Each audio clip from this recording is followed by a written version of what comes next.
Welcome everybody to the second annual lightning round of the IEEE Robotics and Automation Society Agricultural Robotics and Automation Technical Committee.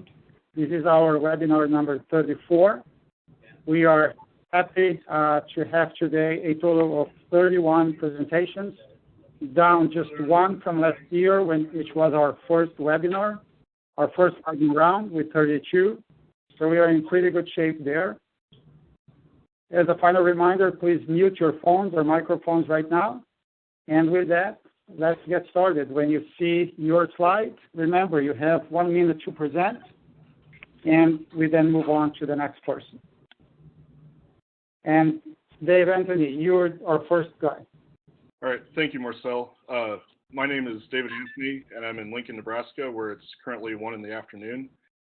And so my research has focused on transforming UAV from a high-altitude aerial imagery platform to something that can operate very close to the tops of mature cornfields.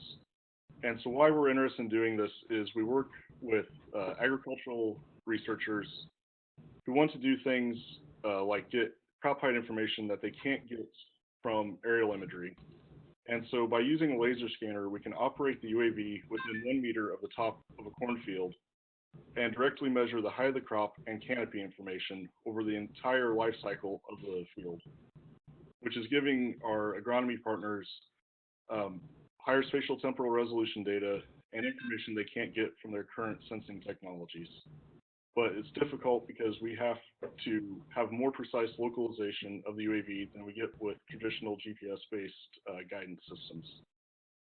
So thank you. Thank you very much.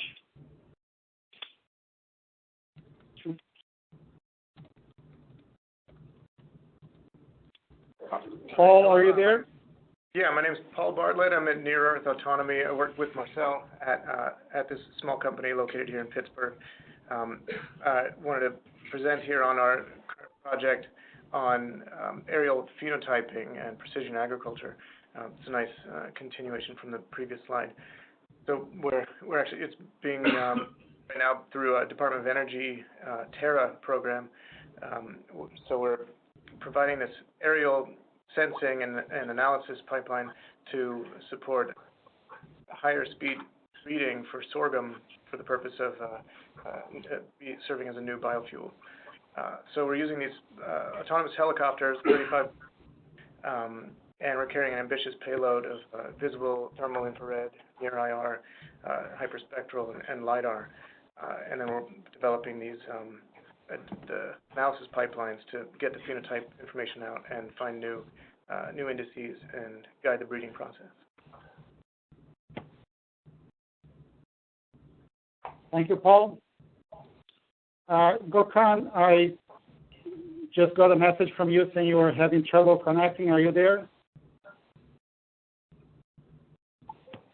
Okay, we'll get to Gokhan's slide at the end. Avital. Yes, I hope you can hear me. My name is Avital Bechar. I'm calling from Israel. The local time here is 9 p.m. My field of interest are agricultural robotics, human-robot collaborative system in agriculture, precision agriculture, production engineering of agricultural processes, and sensor technologies for agriculture. I established the agricultural robotic lab 6 years ago. And I'm presenting here 4 projects, but I will have time probably for only 2. I will start with the development of a robotic sonar system for yield assessment and plant status evaluation that is shown in the left with the right orange background. It is in collaboration with Dr. Gabor Kosha and Professor Yossi Yovel from Tel Aviv University. The technology we are developing can evaluate the fruit mass on plant even if it is hidden inside the plant of or on the far side of it, or to measure the number of leaves on a plant. We can also see other rows and obstacles behind the row under investigation. The second yes. Please wrap up 5 seconds. Okay, so I will not have time to talk a bit more, but thank you. Thank you. Okay, well, that is me. For those of you who don't know yet, I am no longer with Carnegie Mellon. I've been there as an engineer and faculty for 10 years. And now with Paul Bartlett and others, I work at Near Earth Autonomy, a small robotics company in Pittsburgh. We are developing a variety of systems from full-size cargo helicopters for autonomous delivery for the U.S. Department of Defense to full-size helicopters that can land on ships, all the way down to smaller aerial vehicles that can operate in urban environments safely without GPS, sensing and avoiding obstacles, indoor, outdoor, and being used for a variety of applications, including agriculture. Peter Blok, Wageningen, 8:30 p.m. I'm working from Wageningen UR, Agro-Systems Research, and we are focused on precision agriculture and agro-robotics. A good example of our work is the development of a selective and autonomous broccoli harvesting robot, which is in the left bottom. This robot uses machine vision to detect harvest-ripe broccoli while controlling a robotic XY frame. And besides this, our group is focused on field robotics, disease detection, and open field phenotyping for the public and private sector in Holland. Thank you.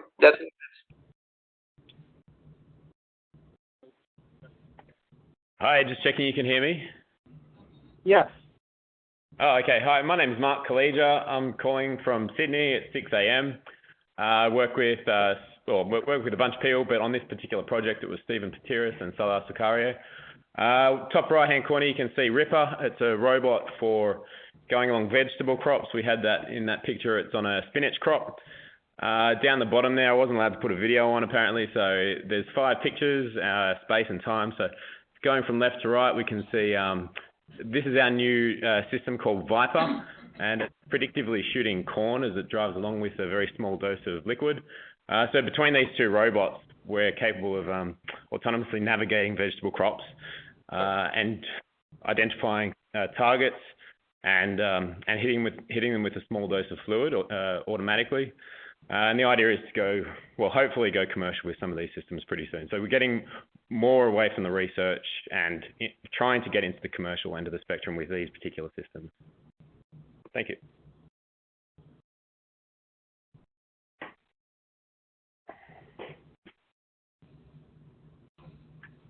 Peter? Peter, are you there? Okay, we'll go back to Peter again. My name is Lars Grimstad. I'm a PhD student at the Norwegian University of Life Sciences. I'm in Ås, just south of Norway, where it's currently 8:15 p.m. The last year, our group has been working on building and testing our new robot, Thorvald, which is a powerful, lightweight, and low-cost agricultural robot. It has a 4-wheel drive and 4-wheel steering, runs ROS, designed to be used with exchangeable tools, and has a mass of approximately 170 kilos. In the pictures, you can see Thorvald driving around in our research farm. So together with our master students, we are now working on the second version of Thorvald, and our goal is to build 2 or 3 of the new robot during the first half of this year. And also last year, some of the master students designed and built a precision seeding tool for Thorvald, and we needed then conducted a small experiment on seeding patterns for wheat, where we compare traditional row patterns to a more uniform pattern. And our results suggest that a more uniform pattern is better for suppressing weed. Thank you.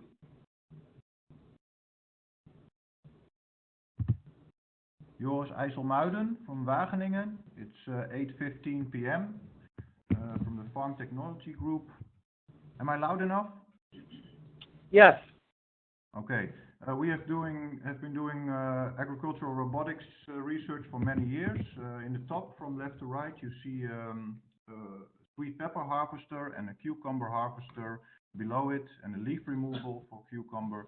Then to the right, we have a robot for detecting weeds in a sugar beet field. Below that, we have a robot for collecting floor eggs. And then we have, more to the right, some more agricultural robots. At the bottom, you see a master-slave tractor system, and, well, some more examples. In the bottom left, I put some pictures from a new project that will be starting soon, which is called Saga, Swarm Robotics for Weed Mapping and Control, in which we will use a swarm of UAVs for weeding purposes. And in the bottom right, another new project of ours, which has just started, which is about robotics and vision research by a garden trimming robot. Thank you.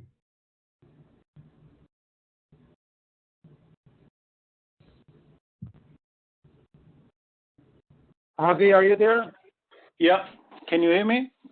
Yes. Avi Kani, Tel Aviv, Israel, 9:15 p.m. We are developing fresh fruit harvester robotic system built from a multi-robotic system, 3D image sensor, and RGB in order to identify the fruit we want to pick. We integrated the system using the ROS, and we integrated the system with Wood's innovation to use the tube patent in order to transfer the fruits into the bins. Next year, we will have the first commercial system available. Yeah. Thank you.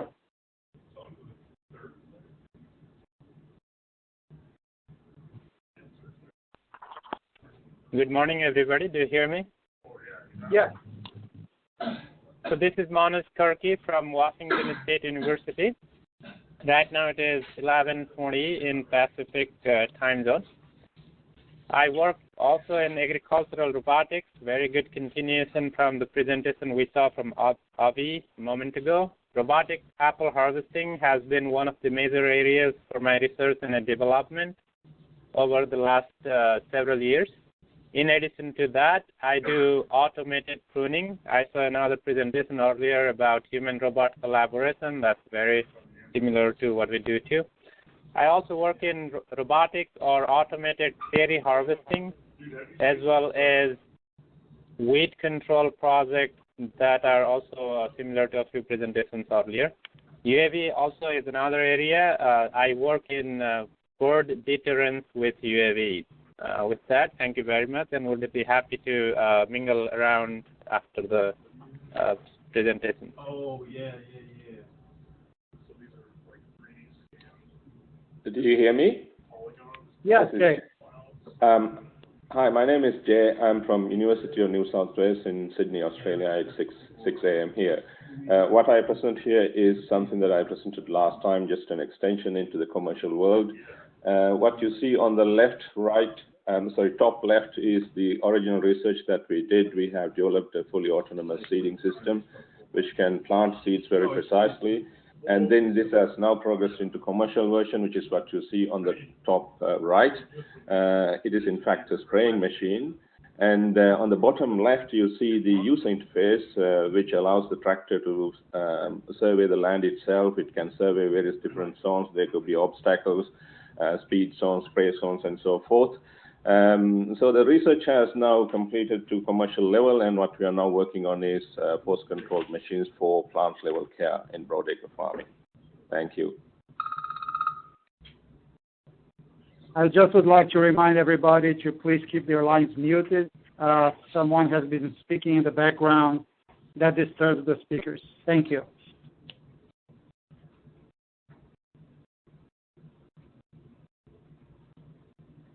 Dr. Khan, are you there? We'll go back to Dr. Khan at the end.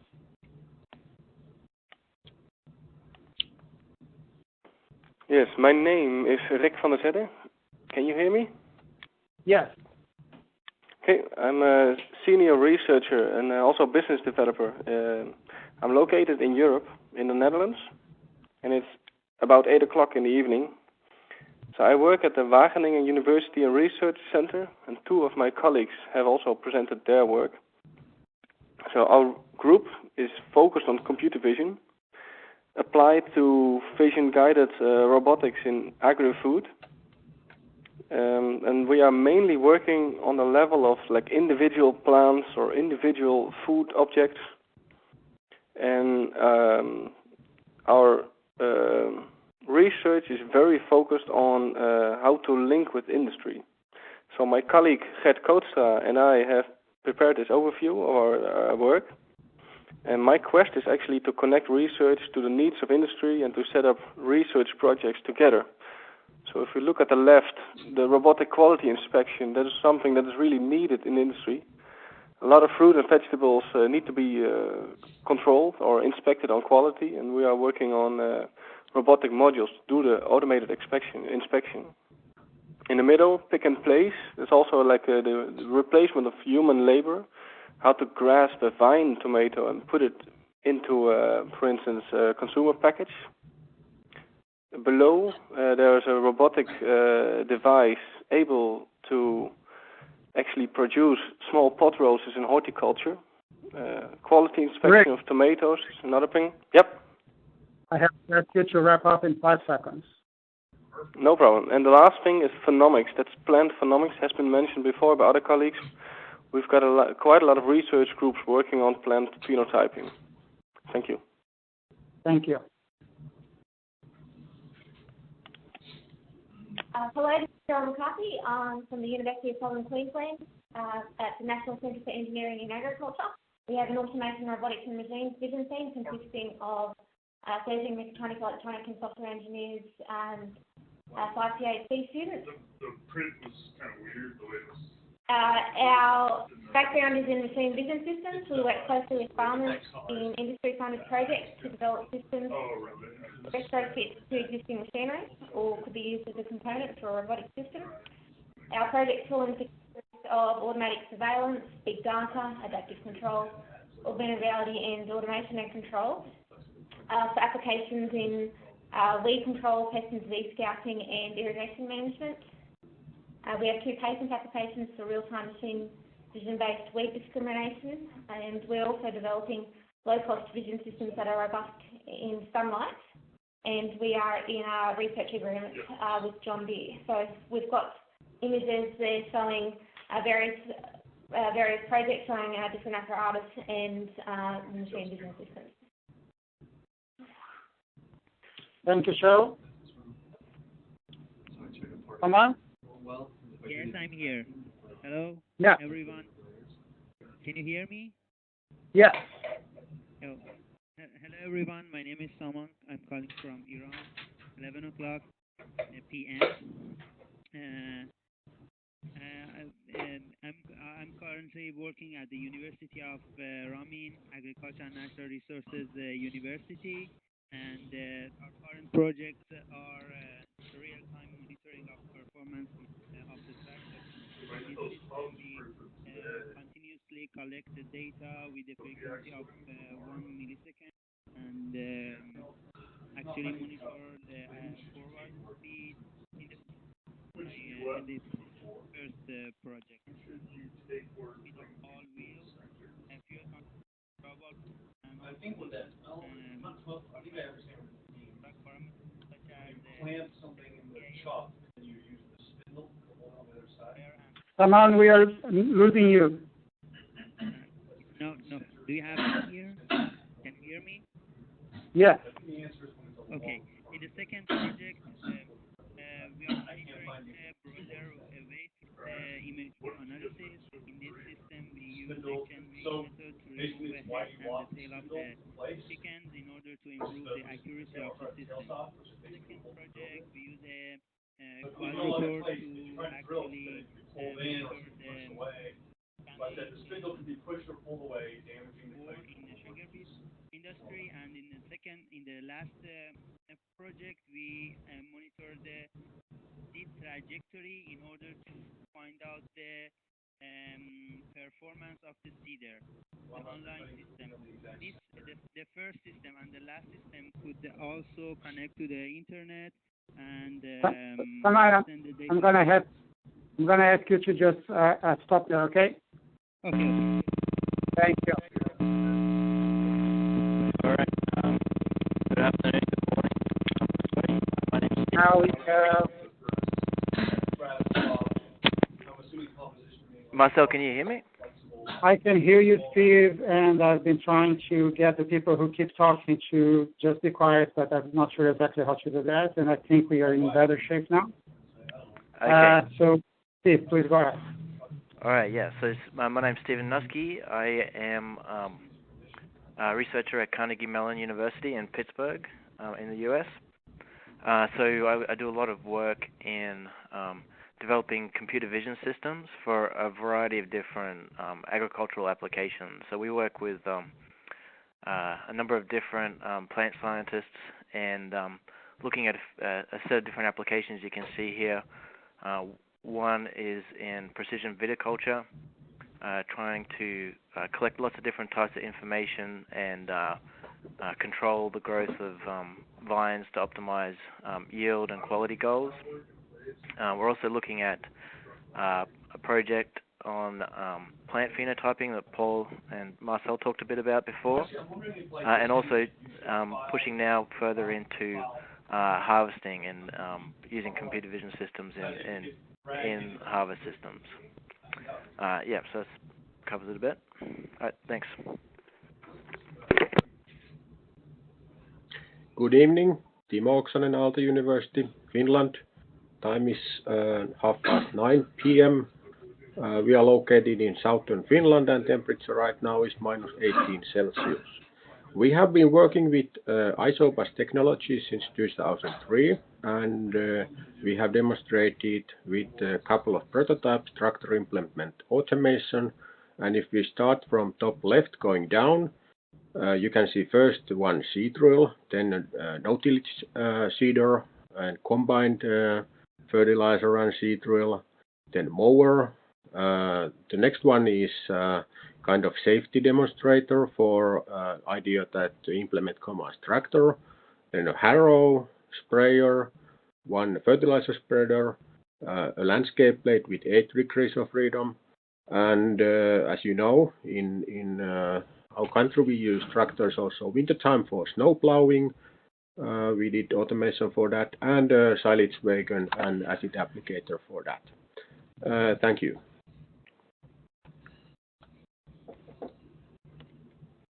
Hi, it's Jim Ostrowski from Blue River Technology in Sunnyvale, California. It's about 11:30 a.m. our time. So we're a technology startup company based in the Bay Area. With our goal is to use computer vision robotics to make every plant count, to do kind of individual plant level decision making and actions. We've started by building a lettuce thinning machine, which is pictured there in the top kind of center. That we have 6 of those machines we've built. We operate as a service every day, do over 150 hectares a week. It runs 18 seed lines, 6 kilometers per hour with high accuracy. Our fleet does about 1 million lettuce plants an hour, so it's a pretty high throughput system. And we're currently building the next gen machine to do more general weeding applications and for other crops and apply other materials. We also have secondary projects in phenotyping. As other people have mentioned, we have a ground-based system and an aerial system. In particular, the ground-based system, we've been showing high 90%, 97, 99% accuracy in stand count, as well as full 3D reconstructions of plants. So we're continuing to utilize that and work with breeders, some of the top breeders in the U.S. for that. Thanks.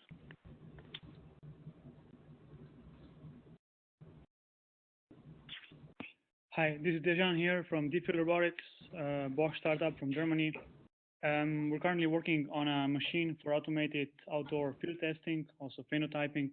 It's a ground-based machine, basically with a 2D and a 3D sensor that drives over the field autonomously and essentially counts plants for the germination rate and basically measures them in 3D, so measures the 3D area as well.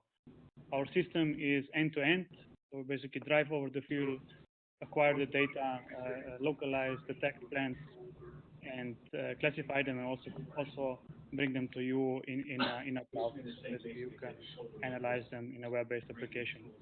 In the future, or this is the roadmap, basically towards the herbicide-free weeding, where we'll basically use the detection and classification results from the phenotyping part of the project and apply it to the mechanical weed killing. If you have an excellent work in any of these areas that I just talked about, and you especially plan to commercialize it, please get in touch with us. We're also offering open positions. Thank you. Hi, I'm Zach Pesamenti from Carnegie Mellon at the National Robotics Engineering Center, where we work on a variety of commercial and government projects, including several in ag. The one that I'm showing here is a USDA project where the main idea is to take some of the extensive work on pedestrian detection in urban environments and apply it to the rather neglected off-road and specifically agricultural domain. So we've got a tractor or truck equipped with stereo cameras as our only input, and the general approach is illustrated in the diagram at the left. The part of the work that I think will be of most interest to this group, though, is the associated data set, which we plan to release publicly. So a few example images are shown, as well as stats on the number of labeled frames of video available, which is still growing. And these videos show people in different orchards in a wide variety of controlled poses and motions, including even like people on ladders and stuff. Varied clothing, occluded but to varying degrees by trees and weeds, and with all the lighting and other challenges of real outdoor data. So we plan to give an AgriTC seminar when we release the data set, and please email me with any comments or questions. Thanks. Hello, this is Santosh Petla. I'm calling from University of Nebraska-Lincoln. So we have currently around 4 projects in the machine automation area.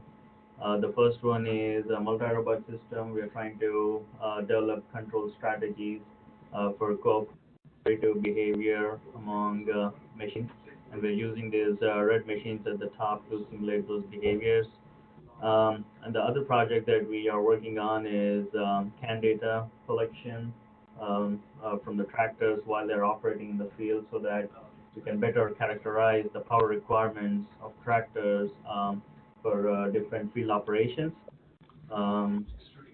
As you can see, there is some of the data that I presented there, and these are the actual fuel use rate and power delivered by the tractors in the field. So we want to use the same information to use those load cycles on the future robotic machines. And one of the machines you see is a flex row. This is a 40-horse machine. This should be gasoline engine over hydraulic transmission. And we want to use this machine for multi-purpose. And that is why we're thinking about building a flexible height and flexible width. It's going to be. And also the wheels can be done 90 degrees at the end of the row, so that we can have benefits in terms of the field efficiencies. Santosh, I can ask you to wrap up in 5 seconds. Okay, so the last one is a within row crop following robot. Can sense the corn population. Yes. Hello, can you hear me? Yes. Great. My name is Tessa Pocock, and I work at the Smart Lighting Engineering Research Center at Rensselaer Polytechnic Institute in Troy, New York, and it is 2:35 p.m. and -8 degrees Celsius. I've set up a plant physiology lab that's integrated well into the engineering school here, and we are actually using the dynamics in narrowband LED lighting to develop light algorithms to modulate one of the 26 biochemical pathways that can be induced by light. And you can see this in the photograph of the lettuce, where we have the same cultivar. The only difference here is the spectral ratios, and you can induce the nutritional content of the plant. We're also developing a real-time chlorophyll fluorescence sensor and methodology that eliminates the need for dark adaptation or saturating pulses, in order that the plant's physiological state will regulate the light environment. And you can see our homemade version there under ERC in that bottom left-hand picture. Thank you.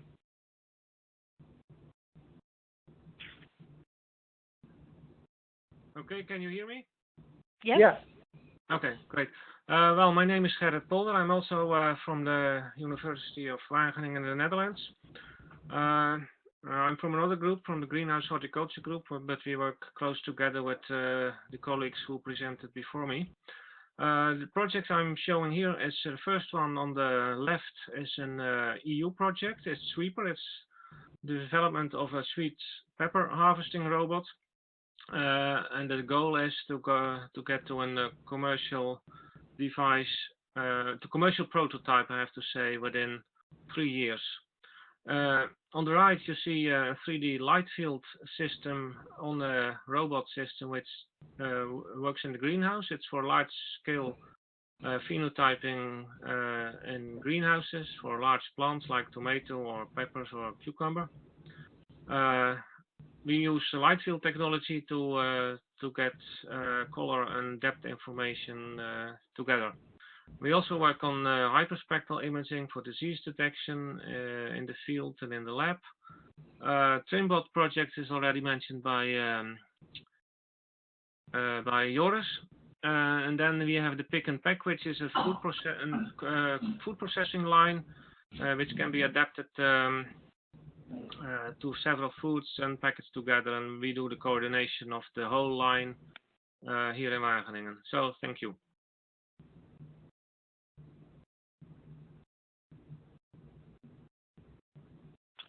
Julio, are you there?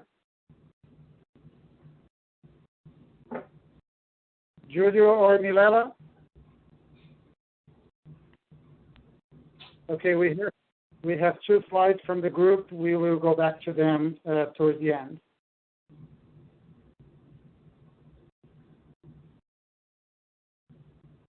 Dave, are you there? Dave Reiser?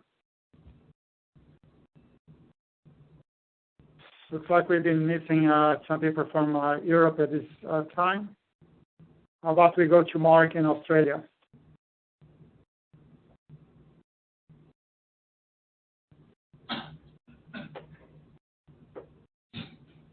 Mark, do we have you?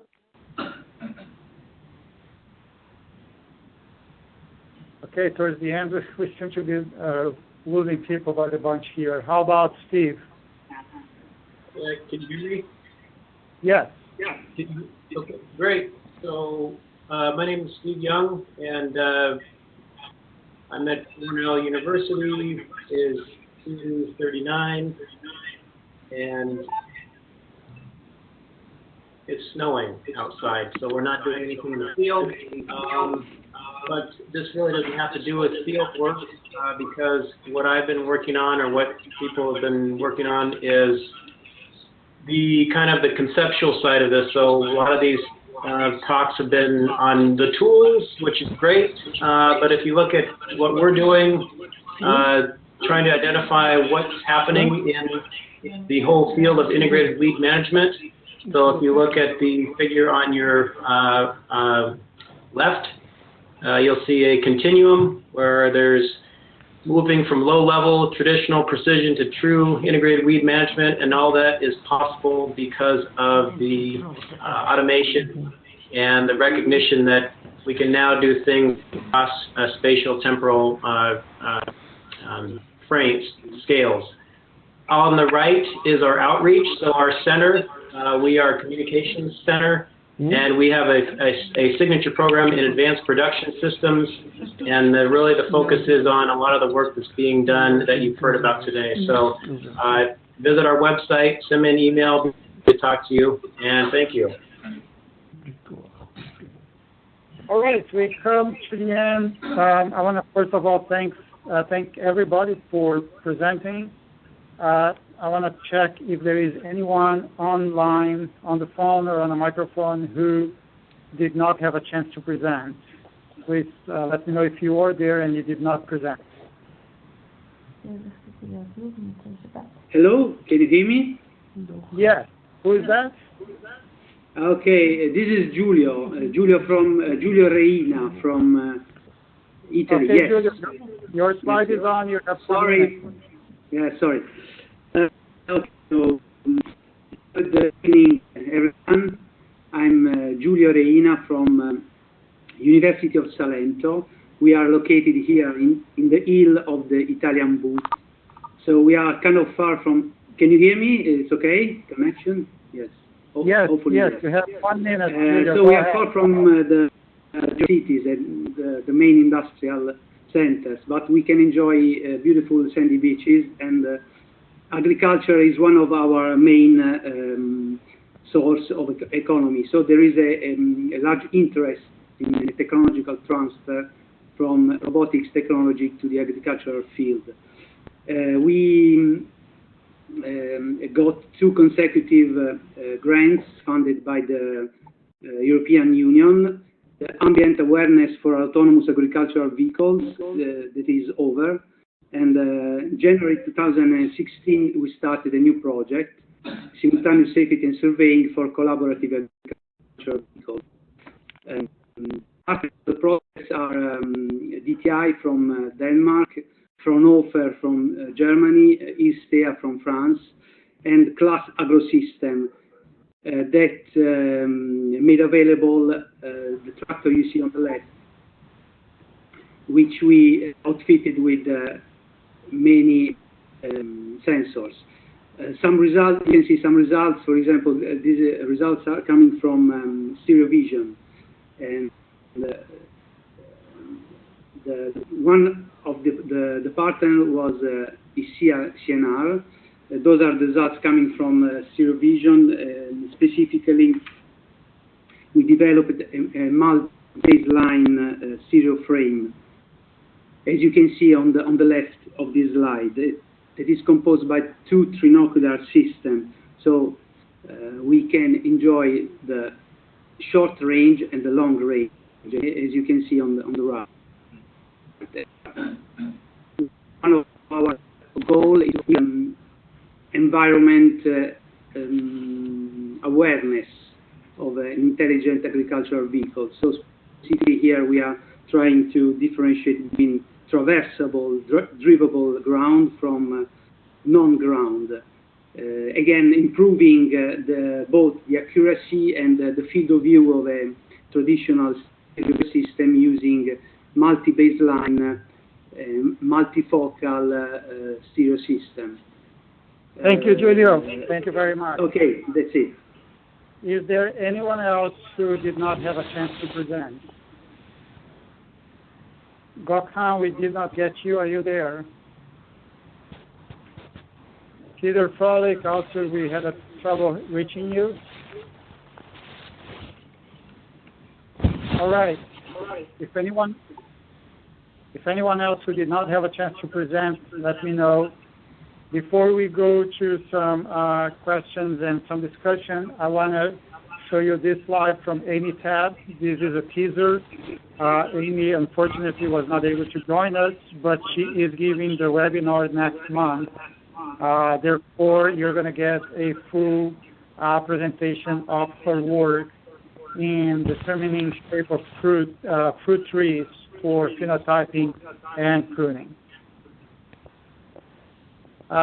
Dave, I see that you're writing here, your microphone is broken. I'm sorry to hear that, but we have your slides, and we'll have you give a webinar in the near future. Anyone else that we missed today? Okay, very good. Here's what we saw today. From California at 11 a.m. to Australia at 6 a.m. on Friday morning. Lots of ground vehicles, aerial vehicles. I don't think I saw any aquatic or underwater vehicles, so maybe that's another domain for our group to attack. We saw a lot of manipulation.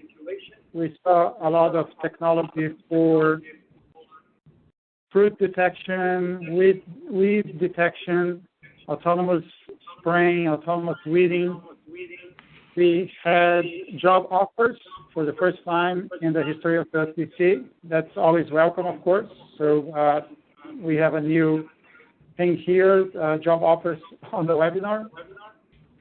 And that shows how strong and active and vibrant the TC is. So again, thank you everybody for participating. I also want to let you know that we reached a peak of 41 people at the top of the webinar, which is now a record for the TC. So the next people giving webinars throughout the year now have a new bar to reach of 41 people. With that, let me open up for questions, see if anyone wants to have any questions. Let's see, Julie, you're saying I can speak for Mark if he's not there. He is not here, and let's put Mark's slide on. Julie, go ahead.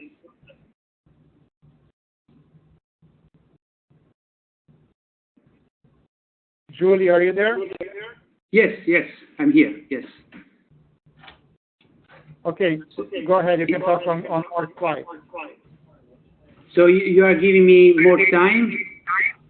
No, I'm asking Julie Tang from Australia. Okay, so it's not me, sorry. Oh, no, that's okay. Julie Tang, she's saying she can present for Mark, but somehow we can't hear her. We'll do it next time, Julie, don't worry. Any questions or comments from anyone?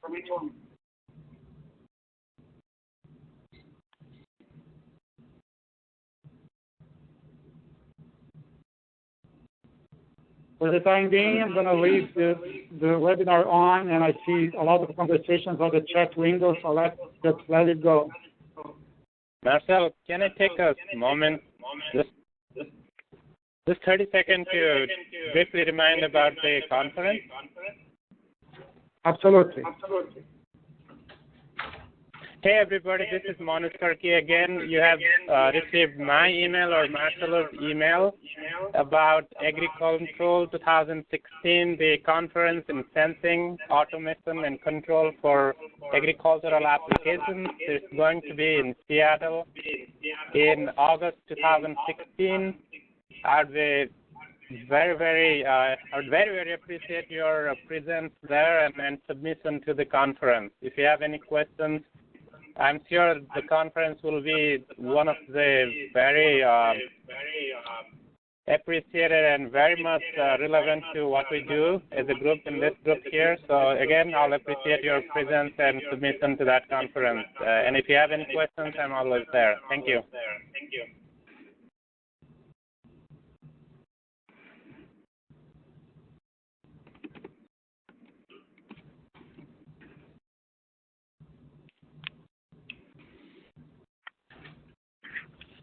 Manoj, there's a question here. If it's that IRA 2016, can you please clarify that it's a different thing?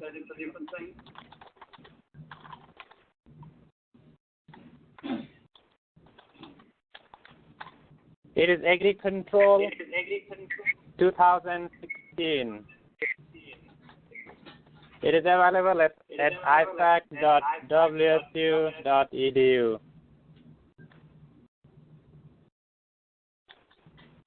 Please put that on the chat window.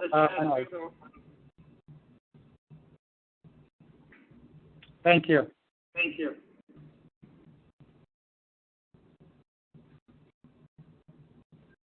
Well, thank you again, everyone, for being up, especially the people in Northern Europe and Australia. And our next webinar is on February 11th with Amy Tabb from the USDA, talking about her work on phenotyping and pruning. Everybody have a great day and or a good night.